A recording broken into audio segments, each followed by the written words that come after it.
se pregne su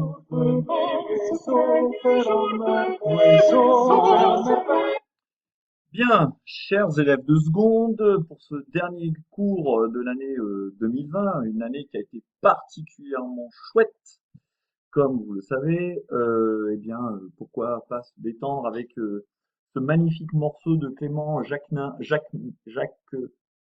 Jeannequin, pardon, qui s'intitule Le chant des oiseaux et donc qui date de la période que l'on va étudier et qui est illustrée par ce magnifique check entre Adam et Dieu qui s'intitule donc le chapitre 2, Renaissance, humanisme et réforme religieuse, les mutations de l'Europe. Car nous en avons fini avec notre chapitre 1 sur l'ouverture atlantique.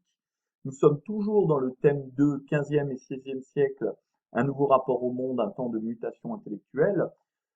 Et donc, nous allons plutôt nous pencher sur ce temps de mutation intellectuelle à travers l'étude de, de trois courants idéologiques, on va dire, et artistiques que pouvaient être la Renaissance, l'humanisme et la réforme religieuse. Donc ici, bien entendu, les gestes que réalisent Adam et Dieu sont évidemment totalement prescrits, qu'elle ne respectent pas les gestes et les barrières sanitaires. Ça, c'était avant le Covid, évidemment.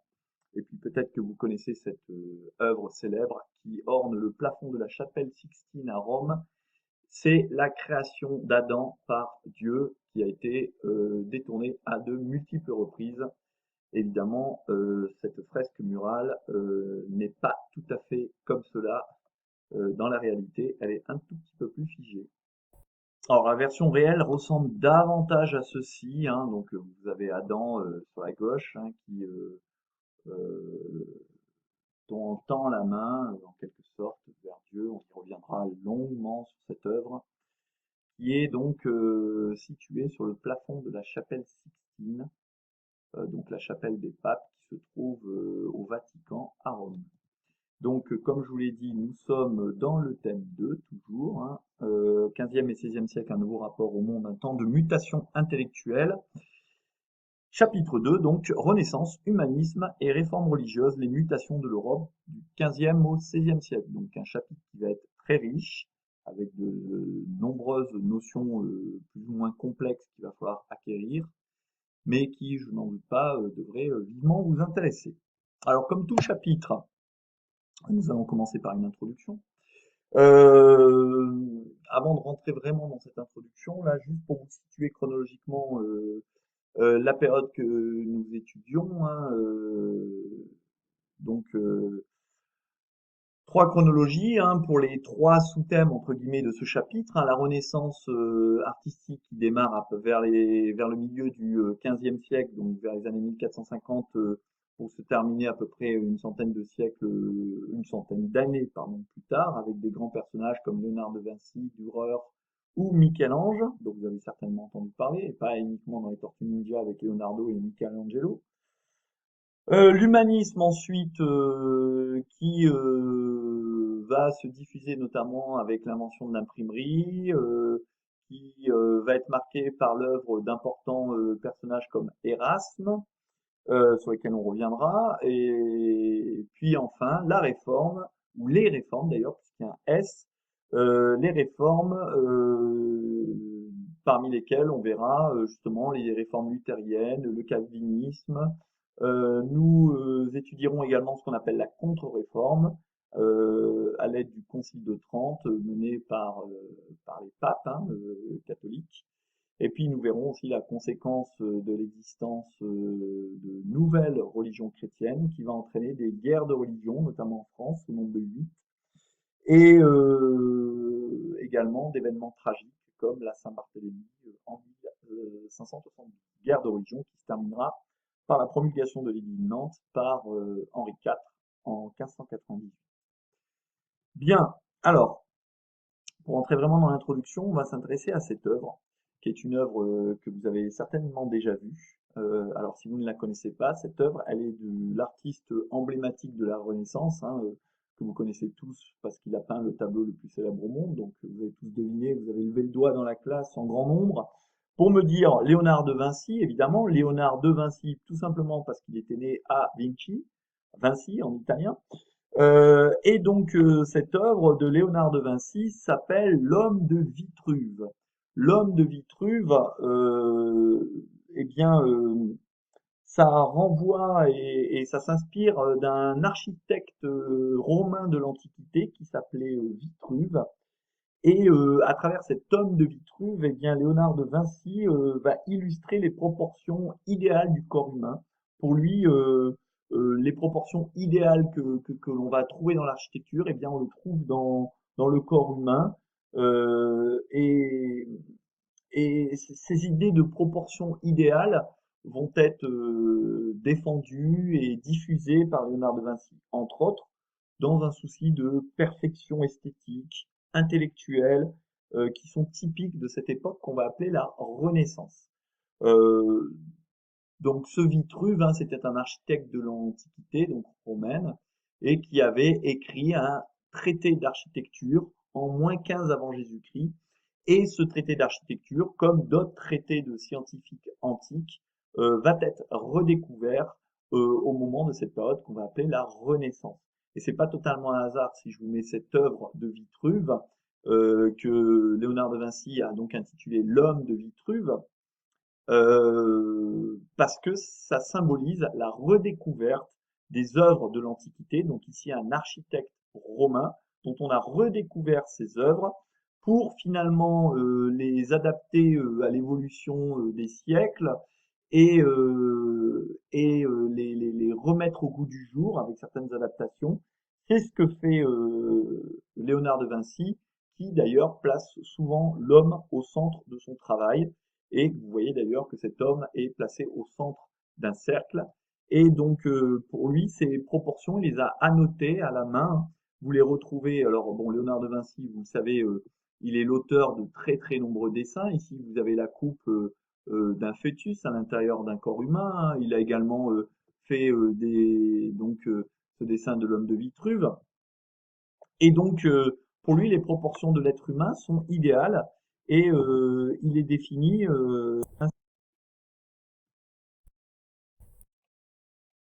Donc, pour lui, quatre doigts, etc., font une pomme. Quatre pommes, donc vous savez, la pomme de la main, quatre pommes font un piqué. Six pommes additionnées les unes à côté des autres, eh bien, ça fait un coude. C'est-à-dire qu'en fait, en architecture, pour calculer des longueurs, des largeurs, des hauteurs, eh bien, on va se servir du corps humain comme référence parce que pour lui, comment dire, les dimensions du corps humain, les proportions du corps humain sont des proportions idéales. Donc, si vous lisez ce petit texte, vous verrez que il donne un certain nombre d'indications pour pouvoir mesurer des longueurs à chaque fois à partir du corps humain, donc à partir de la pomme, à partir du coude. Si vous ouvrez les jambes de façon à baisser votre hauteur d'un quatorzième et si vous étendez vos bras de façon que le bout de vos doigts soit au niveau du sommet de votre tête, vous devez savoir que le centre de vos membres étendus sera au nombril et que l'espace entre vos jambes sera un triangle équilatéral. Donc vous voyez, ça va assez loin, hein. Tout élément du corps est vu comme un élément géométrique, un élément proportionné qui pourrait être utilisé dans l'architecture. C'est pour ça que cet homme de Vitruve, très célèbre, qu'on voit également par exemple comme symbole du groupe spécialisé dans l'intérim qui s'appelle Manpower, je ne sais pas si ça existe encore d'ailleurs, eh bien cet homme de Vitruve avec ses proportions symbolise la perfection en quelque sorte et ces proportions doivent être utilisées dans l'architecture.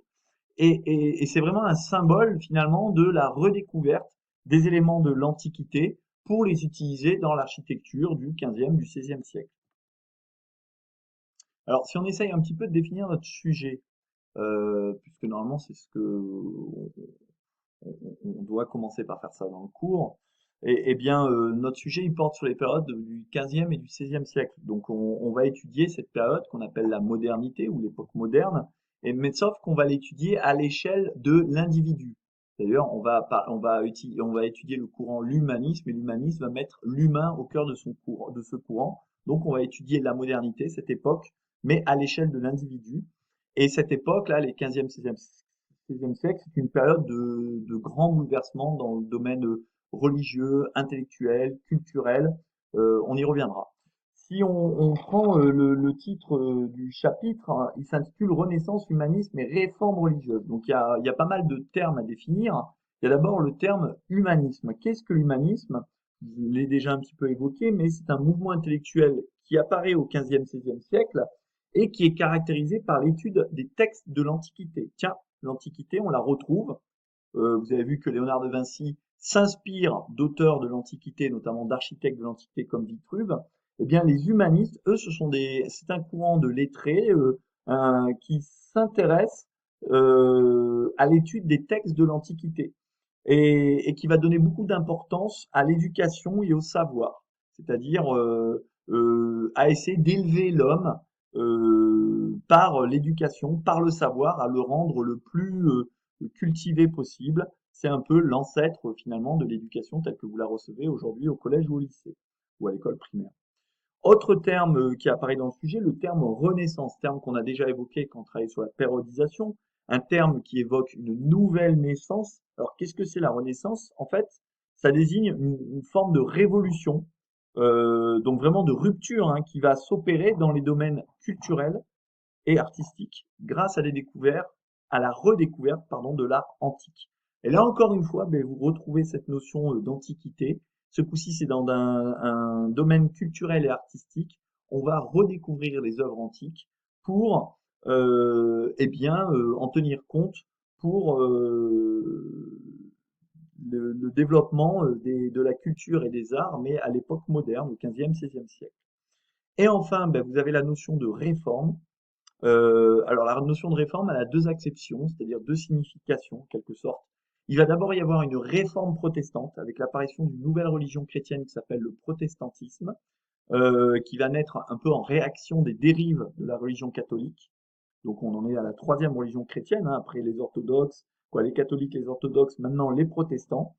Et en réaction à cette nouvelle religion que ça va s'appeler le protestantisme, eh bien la religion catholique va mettre en place une contre-réforme, c'est-à-dire elle va prendre des mesures contre cette nouvelle religion et pour essayer de réformer l'Église catholique et ainsi de taire les critiques qui pesaient sur elle.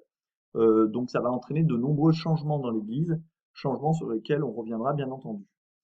Euh, et on verra qu'il y a un lien finalement entre l'humanisme et la Renaissance et la notion de réforme religieuse, parce que les renouvellements dans le domaine de la pensée avec l'humanisme, dans le domaine des arts avec la Renaissance, vont largement contribuer à ce qu'on appelle la réforme religieuse, ou les réformes religieuses, pardon. Donc la réforme protestante et la contre-réforme catholique.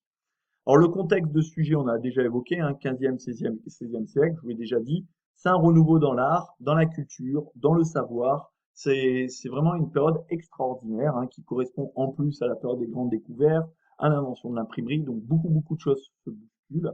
Et c'est un mouvement qui va toucher l'Europe entière. Alors si vous regardez votre manuel aux pages 116-117, eh bien vous verrez que donc c'est un mouvement qui touche l'Europe entière. Euh, Alors donc en regardant le manuel, hein, page 117, vous voyez que le foyer de Renaissance apparaît en Italie dès le XIVe siècle, et puis ensuite la Renaissance va toucher la France et notamment la région de la Loire avec les châteaux de la Loire et de Paris. Cette Renaissance qui a été importée en quelque sorte par le roi, notamment François Ier, qui avait découvert la Renaissance italienne à l'occasion des guerres en Italie qu'il avait menées. Ça vous dit peut-être quelque chose d'ailleurs, cette bataille, la célèbre bataille qui a eu lieu en 1515 à Marignan. Eh bien, François Ier est émerveillé par ce qu'il découvre de la Renaissance italienne et décide de ramener ce courant en France. Et ensuite, la Renaissance, un petit peu plus tard, va se diffuser vers les Flandres, donc le nord de la France, la Belgique et les Pays-Bas. Donc nous verrons la problématique suivante. Dans quelle mesure la pensée et l'art se renouvellent-ils au XVe et XVIe siècle et en quoi la pensée nouvelle favorise-t-elle les réformes religieuses? Et le plan sera suivant. 1. Humanisme. 2. Renaissance artistique. 3. Réforme et réaction catholique.